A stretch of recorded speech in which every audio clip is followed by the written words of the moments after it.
Touchdowns in the Panthers' 24-9 win over the Texans last night. The former Jets quarterback now has Carolina sitting at 3-0 and is doing a good job revitalizing his career from a disappointing run in New York after the third overall pick in 2018, a draft class that was headlined by number 1 overall pick Baker Mayfield. Now, Shannon, at the time, you were big on Darnold as the best QB in that draft, and Skip was big on Baker. So have you guys changed your mind? I have not. I like what I saw. As you saw last night, Skip, it wasn't solely his fault because he's not in the Jets, and the Jets are still struggling. I believe it shows you when you put talent around a player, you give him competent coaching and somewhat blocking. Now, his offensive line is still challenged in Carolina, but nothing like it was at the Jets. This kid can play, Skip, and I'm not saying he's going to be Mahomes. I'm not saying he's going to be Tom Brady or one of these historically great quarterbacks, but I'm saying he's a competent quarterback. They made it seem like the kid was a bust, and I'm saying he's not a bust. He doesn't have any talent. You take all of his talented players and you let Robbie Anderson walk out the door. He doesn't have any talent. Now you look what he has around him. That kid, DJ Moore, can play. Robbie Anderson is there. Terrence Marshall Jr., out of LSU, who the offensive coordinator knew firsthand. Good pick. The tight end. Yep. Now they got Christian McCaffrey, even though he got nicked up, Skip. They got pieces around him, so he doesn't feel like he has to do everything. And Matt Rule is a very good offensive mind. He seems to be well on his way to being a very good head coach. And by the way, their defense is serious. Yes, their defense. Yeah. I'm going to hold out on that, Skip. Okay, because but the pass rush is legit. It's just they got 2 stud rushers. The Texans and I think, who else did they beat the Texans? So Jacksonville. Skip, so you know. And they caught Jameis by surprise and just annihilated him, just turned him inside out. They beat his offensive line up too, Skip. Did. So with that, when you look at what Baker has around him, Sam Darnold, the entire while he was in New York, he had 0 Pro Bowlers and Adam Gase as his head coach.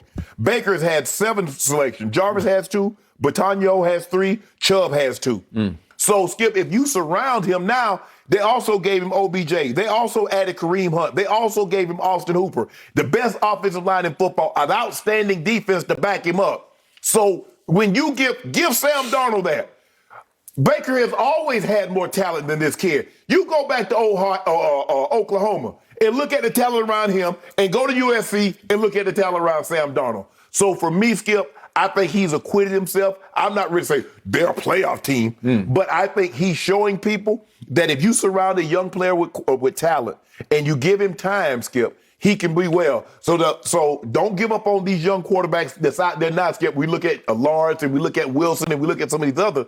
They're like, no, you got to give them some talent and you got to put an offensive line around them or they're going to get the hell beat out of them and they're going to look bad. But I like this kid. I like what I saw last night, and I believe he's well on his way. Okay.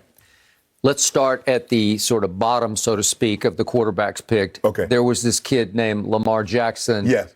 At Louisville. Oh, well, Lamar. Okay. I'm just going to just to throw him out. Oh, okay. I thought you were talking about these I didn't see him coming. Yeah. No, nobody saw that.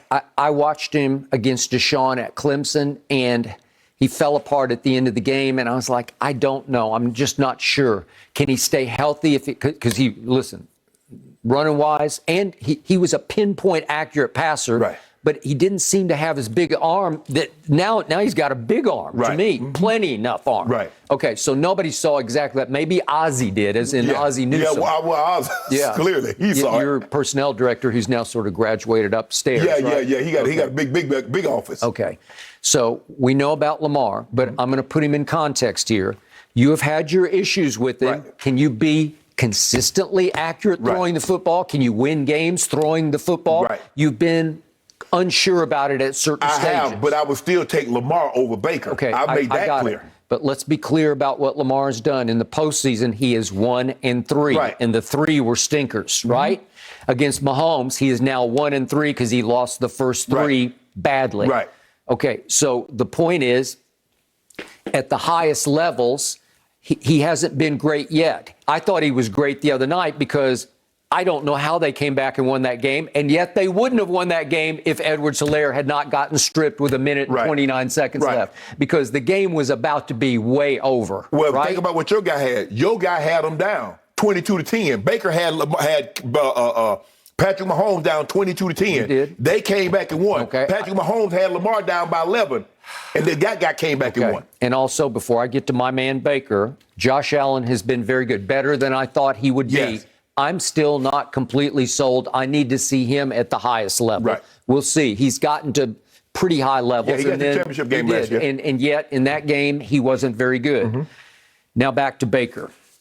I continue to tell you that down the stretch last year, over the last 11 games, he went from his progressive commercials, which I was calling regressive commercials, to growing up before your very eyes. Right. Was it a coincidence that Odell was gone? He got hurt at Cincinnati, and that stretch happened, that 8-3 run happened with no Odell. Was Baker a little too Odell-centric, a little too Odell-conscious, a little too hung up on, I got to get him involved? Again, he loves him off the field. They're friends.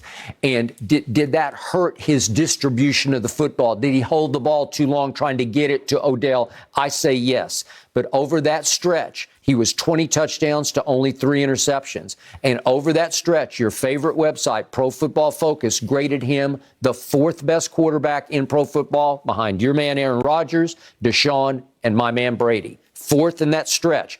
I thought he was sensational. They beat Pittsburgh at Pittsburgh. And then you know the rest of the story. They went to Kansas City, and you said, well, he should have risen up. He had on any given Sunday, he had him in the game late and couldn't overcome that even.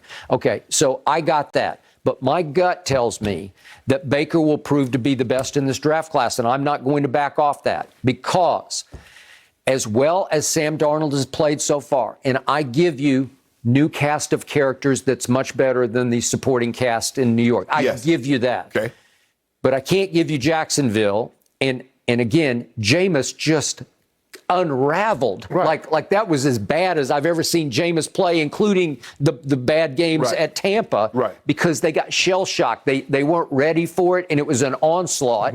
And so I'm not sure that was about Sam Darnold, although he played very well. And then last night, there's no Tyrod Taylor on the other. It's Davis Mills, and he kind of hung in and did the best he could, but he was under fire the whole night. But Skip, even if those guys were out and he was with the Jets, they still would have. They normally lose games like this because I don't think the talent around him and the competency of the coaching staff was in place to help him. Okay, I give you that.